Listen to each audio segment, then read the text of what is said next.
through her farmland, and she just moved away from the farm. That's where she was born and raised, and she moved away into a little apartment building just this year.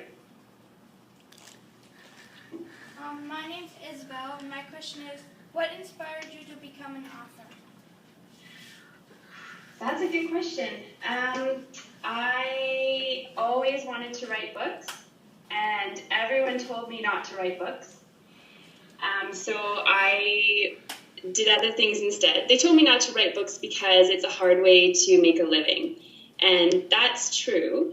But when you're really passionate about something, you know what, I don't want to write newspapers or science stuff anymore. I really want to write a book. So that's when I guess I was inspired.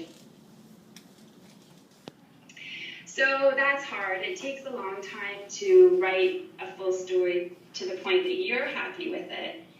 And then what happens is that it goes, I have an agent, so it goes to my agent, and my agent sends it back to me. Have you guys ever handed in a paper and your teacher sends it back with all kinds of red marks all over it? Or like trees and how she liked to climb them.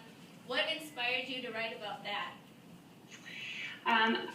So my first book, Trouble in the Trees, is that's the whole basis of the book. She loves to climb trees, and her little townhouse complex where she lives in bans it, so she fights that. So it's part of who she is to love trees.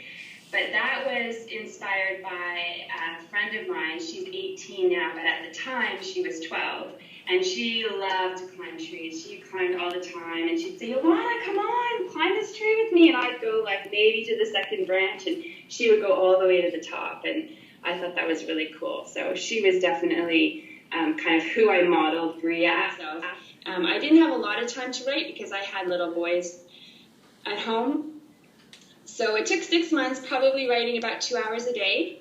And then after that, because of all that back and forth I already talked about with the publisher and the agent and the editors, it took 2 years to get to this point.